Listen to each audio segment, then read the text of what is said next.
I'm reacting to 100 days terraria recording. Hardcore. Let me tell you, try the hardcore world and you die in 2 sorts by a goddamn slime. Just do not do all 4. Play Terraria, please. It's the best game. My parents and my dad and my mom are in the background and my brother. So I might hear some swearing or something. And I still don't know how to edit. So let's get to the video, I guess. How's it going, crew? This is Happy Days, and in this video I'll be surviving 100 days in Terraria Hardcore Master Mode. Hardcore characters have one big difference over all the other character types. If you die with a hardcore character, that character is permanently deleted. As an added penalty in this challenge, if our character dies, I also have to delete our world, so it doesn't matter how many rare items we have or how big our base is. If we get overwhelmed by mobs or crushed by a boulder, it's all over. To make this challenge extra difficult, we'll be dropping our character into a Master Mode world, which means enemies will have lots more health and deal tons more damage, as well as bosses having more deadly AI. This video was inspired by Luke the Notable's 100 Days Minecraft Hardcore series. With that said, let's get this crazy challenge started. It's day 1 and we spawn in a nice looking forest, so I immediately start destroying it. It's fairly safe during the day and I have the trusty guide to help deal with the evil slimes while I collect lots of wood. I built a glorious wooden box to help keep me safe, and after adding a few doors and torches it should be quite cozy once the sun goes down. I'm definitely going to want a broadsword and bow to help smack these slimes, and I'm told that wooden armor is better than bare skin, and a few points of defense might be the difference between life and death in this challenge. It's way too dangerous to go outside at night, so after locking the guide inside I decided to start digging an elevator. We did pretty well for our first day. I've got some basic equipment and a relatively safe house. All this stone I'm mining will be useful to get a good supply of arrows for my bow to keep me at a safe range from our enemies. We survived till the morning, day 2, and after crafting some arrows, I explored to the right of our base to see what the land is like around us. It looks like there's a cave entrance near our base, so I cautiously peek my head in to grab the chest nearby and get some nice loot. I explore a little bit further and find a desert biome. The sands below contain some nice items, This might take but a while to upload. for me right now, Like a very while. Materials before returning to base. I add a my second story to my house as the merchant NPC is available now that I have over 50 silver coins. I then spend the rest of the day chopping more trees, as we need plenty of wood at this stage. That night I return to our mine and continue digging, as we still need plenty of resources for our base and for upgrades. Day 3 begins, and this time I head to the left of our base to see if there's anything useful nearby. I find another cave entrance and loot it before moving on. After crossing a potential fishing pond in the future, I find a living tree. I check it out and find a few chests and pots to loot, as well as some furniture. I hang around trying to get a gnome to spawn, and one chases me to the surface and maybe a mix with a pig snow, I don't know. My luck when farming for rare items later in this challenge. It's late by the time I get back home, so I return to our mine and spend the night collecting more resources. We begin day 4 by using all the ore we've been mining to get a few upgrades. At this stage I prioritize weapons and tools, as they require far less bars to craft than armor and will help me explore a lot easier. Before heading out to explore, I add 2 more rooms to our base. Now that I have grenades and a yellow marigold in my inventory, I can expect the demolitionist and dye trader to move in soon. I head past the living trees I found earlier and find a little more loot before running into a crimson biome. No, do not go in crimson biome when you don't have any goddamn hearts. I stumble into a snow biome. I can't see any cave entrances, but I make sure to grab some ice to upgrade my arrows to frostburn arrows. That night, how do I do a subplug? I think sub now. Ore, which I happily mine please, Day 5 is here, and I set out early to try and reach the edge of our world. I don't even have any money. I find an oasis, which might be worth using as a I'm fishing using spot $1, but I do have cents. Close by the oasis, we find the dungeon. I smash the pots at the entrance, and although there's no water bowl inside, I do find a water candle, which will be useful for farming later on. Finally, we reach the ocean, and I find the angler snoozing on the sand. Extra NPCs will be critical for setting up a pylon network later on, so I wake him up and then quickly chop some palm trees while I'm here.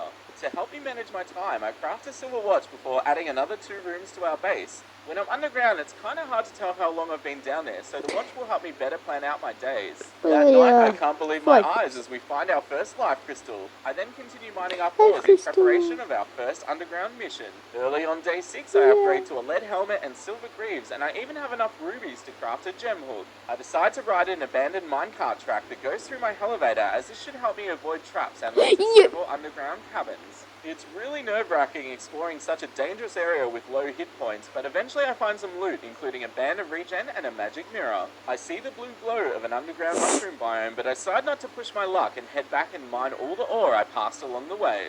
That night I craft a bed at a loom, and after all this exploring I think we've earned a nice sleep in a comfy bed. After a well-deserved sleep, we start day 7 by making No! just lived in some wooden That boxes, just but it would be ruined nice it to improve now. our town as this challenge continues. But I'm not gonna Later delete that this day, I part returned to the because I mushroom really biome like to it carefully now. explore it. I swapped to my pressure plate often to check for any traps, and thankfully the Sorry. biome seems clear.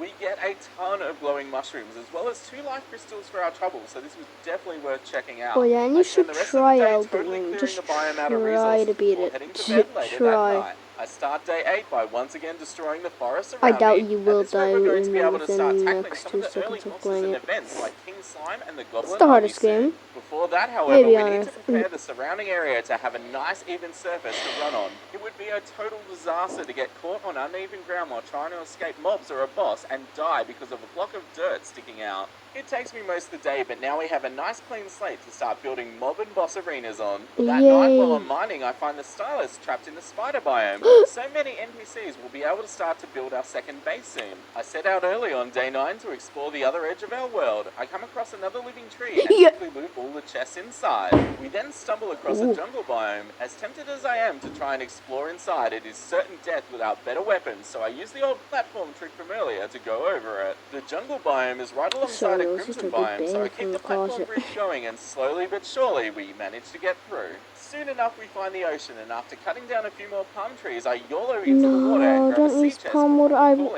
back to base. I will That night I kill continue you. mining It out the looks so elevator. wrong, these I'm more than palm halfway wood. to the underworld now, so we'll be seeing lava soon. It's day 10 and we've managed not to die yet. After all that mining we've been doing, I can finally get a full suit of silver armor. I don't usually bother that much with armor early on, but remember, this is hardcore mode. If we die, it's all over. Using some of the stone I've mined, I add some extra defenses around the outside of my base. The last thing we need is an NPC leaving the doors open at night and a zombie sneaks in for some midnight brains. I then get a basic urban potion farm started. I'd like to make a proper greenhouse later on, but for now, I just need a basic supply of materials to craft things like shine potions to help me explore. It's pretty late by the time I finish everything, so I decide to go to bed early, ready for a big day tomorrow. Yay, Plenty supply of potions! shine potions, I continue exploring on day 11 past the mushroom biome to see where else the abandoned mine track leads. Soon I barrel into a marble biome and get surrounded by enemies with a deadly hoplite leading the charge.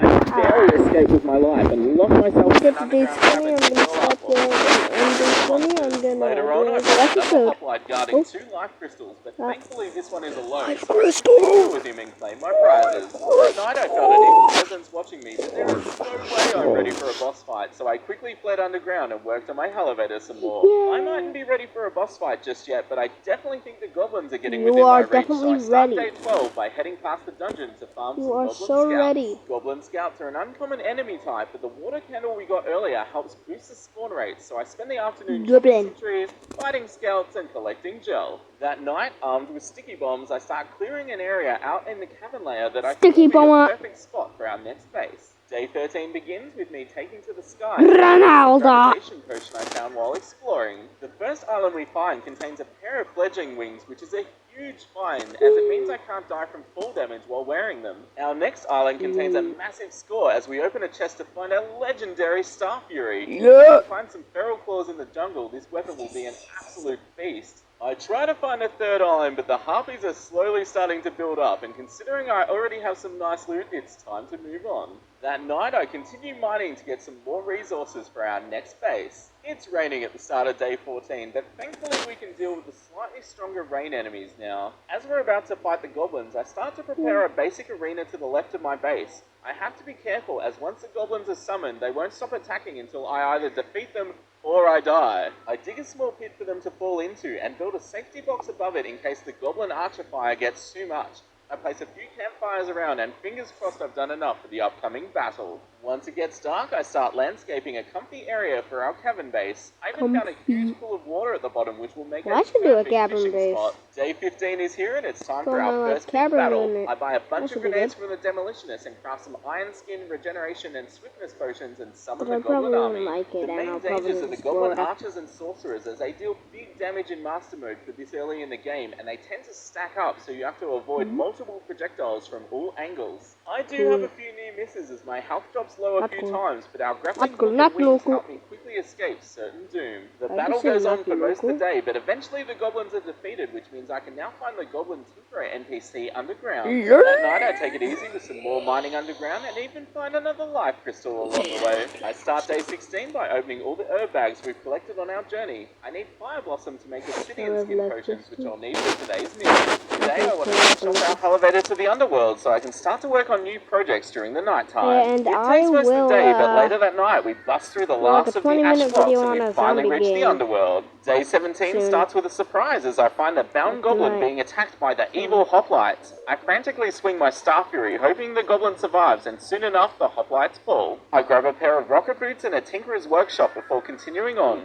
After looting an underground cabin, I see the sparkle of another life crystal and happily snap it up. That night I continue work on our cabin base. It's a basic design to start with, but I hope to improve it as our journey continues. After grabbing all the wood I've collected so far, day 18 sees me setting up some temporary NPC housing. I want to buy pylons from the NPCs, but they need to be happy to sell them. This requires not having more than 2 or 3 NPCs being in a base to ensure that they have maximum happiness. This mini base will allow me to juggle NPCs by temporarily moving them here so I can buy the pylons I need and then move them back to their respective homes. That night I sneak into the jungle biome. It's really dangerous, but I need to get my hands on some moonglow to make spelunker potions for our upcoming exploration. Day 19 is here and it's pylon time. I purchased the forest pylon from the merchant NPC and place it near our main base. I then head to our cavern base and purchase the cavern pylon from the stylus NPC, as living near the dye trader makes her happy, and place it down. I can now teleport instantly between our 2 bases for quick access to the underground as well as our fishing spot here. After chopping trees in the afternoon, I do one last loop run in the underground as we're about to explore a new biome. I find a granite cave, and although my health gets quite low fighting a few golems, I do find a cloud in a bottle, which is a great accessory boosting my movement. If we're going to start fighting some bosses, we'll need better weapons, so day 20 begins by starting to explore the depths of the ice biome. I dig straight down as I can't find a cave entrance, and soon enough we find our first frozen chest, which has some ice skates in it. Later that night, I brave the snow enemies and do some basic landscaping, as this area would make a perfect spot for a snow base. I start day 21 by building an outpost in the snow biome.